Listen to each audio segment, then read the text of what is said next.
Hello, Skywalkers. This is Margaret Kerry, the original reference model for the animators for Tinker Bell for Walt Disney.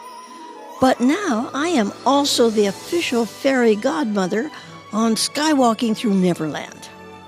Can you imagine? Do you have a question you'd like to ask me about being Tinker Bell? Or are you looking for some advice? Oh, I'm full of that. Or maybe even a strong opinion? Then I'm here for you. And you get 2 for the price of 1 because Tinker Bell has never disagreed with me. Okay, let's start off with a question. And this is from Denise Power from Van Nuys, California. Did Tinker Bell and her fairy friends raise Peter Pan? And secondly, how old is she in the original Peter Pan movie? Now, there's several answers to the question like that. And one of them is, have you ever read the unabridged James M. Barrie book about Tinker Bell and about her friends? You will find out that let me back up a little bit. Way back then, 100 years ago, there was a show that played the stage around the country. It was called Little Eva, and there was Topsy and Eva. And Topsy and Eva were friends, and Eva said to little Topsy one day, "How old are you?" And Topsy answered back a phrase that everybody remembered. I wasn't born, I just growed, so I don't know how old I am. And that's about the same with Tinker Bell. And that's about the same with all of the characters in the James M. Barrie Peter Pan book. They don't know how old they are. They just growed. Now, there's an older, a first book, I think it's called The White Bird, that was written by James M. Barrie that first introduced Peter Pan. And he was a little tiny boy who ran around without any clothes on. See what you can learn if you pick up a book? But I would like to say that I only have 4 of these books left on my website. But I had 4 of these beautiful books. They're in blue leather and silver stars all over them, and it was James M. Barrie Peter Pan book, and I've signed them. And if you go to tinkerbelltalks.com, you can order them, but I only have 4 left, so I don't know if they'll be gone. But I want you to read about it and listen to Tinkerbell as she talks all the way through the book, and you learn how mean the mermaids are and who Mr. Smee really was. So I think I'll let you answer your own questions there. Is that okay? The other thing was, how old is she in the original Peter Pan movie? Well, the original Peter Pan movie was done way before I was ever born. It was done in about 1918, something like that. And they dressed her like a fairy queen, and so she could have been 55. Who knows? I played her as an 11-year-old who had never been out in the world before, and everything that she saw, including the mirror that she landed on, she had never seen a mirror before. And you know when they say she's preening, that's not the way I played it. It was like, oh, that's what I look like.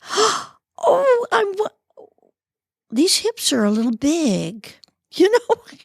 So thank you for that question. And we have a question from Lisa Barry.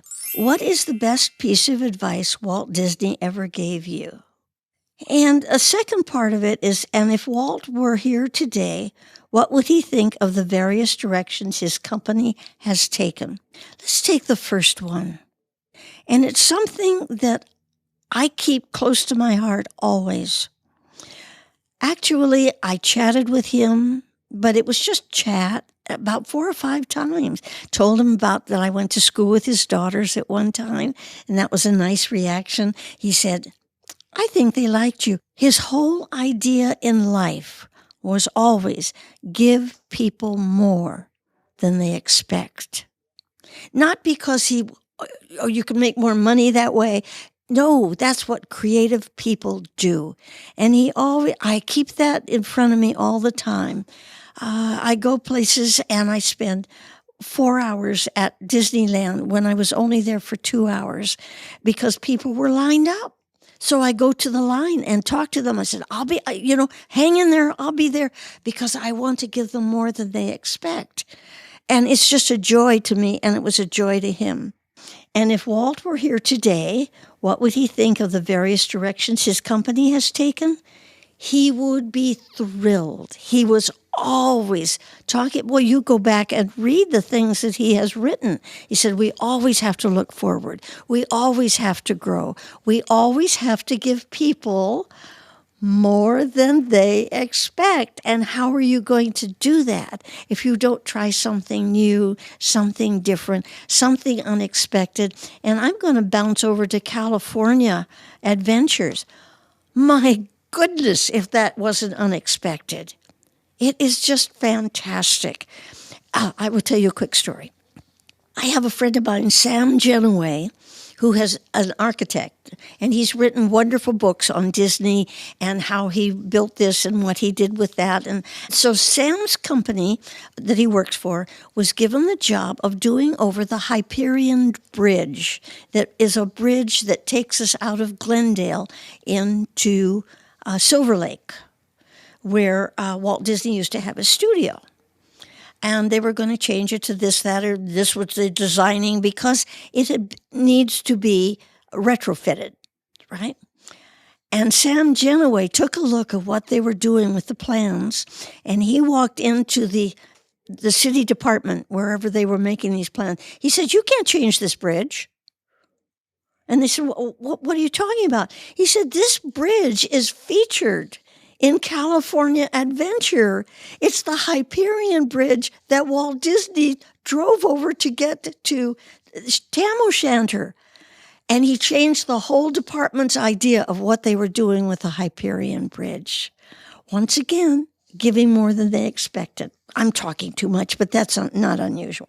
And here is Amanda Bond, who wants to know, do you have any advice for women who want to go into producing?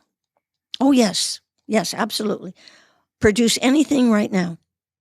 Right now. Nothing is keeping you. Years ago, it would keep anybody from producing because you had to get a sound stage, you had to get the cameras, you had to get the lighting. You don't have to do any of that anymore.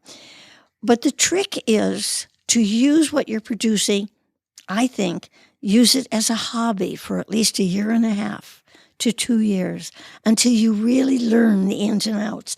Also, what kind of a producer do you want to be? Do you want to be a line producer? Do you want to be an executive producer? Do you want to be a showrunner?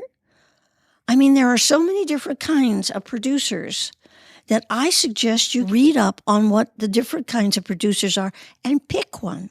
Then I suggest that you take a couple of classes and take the highest degree of classes like New York Film School that we have here or something like that, because those people in the class, they will become professionals. They will remember you. It will take you about 3 years, but at the same time, keep producing and getting it better and better and better. Well, that's all the Tink time we have today. And I would like to thank Denise Power, Lisa Berry, and Amanda Bond for sending in their questions. And if you would like me to spread some faith and trust and just oodles of pixie dust, send your questions to share, S-H-A-R-E, share at skywalkingthrough Neverland.com. Bye.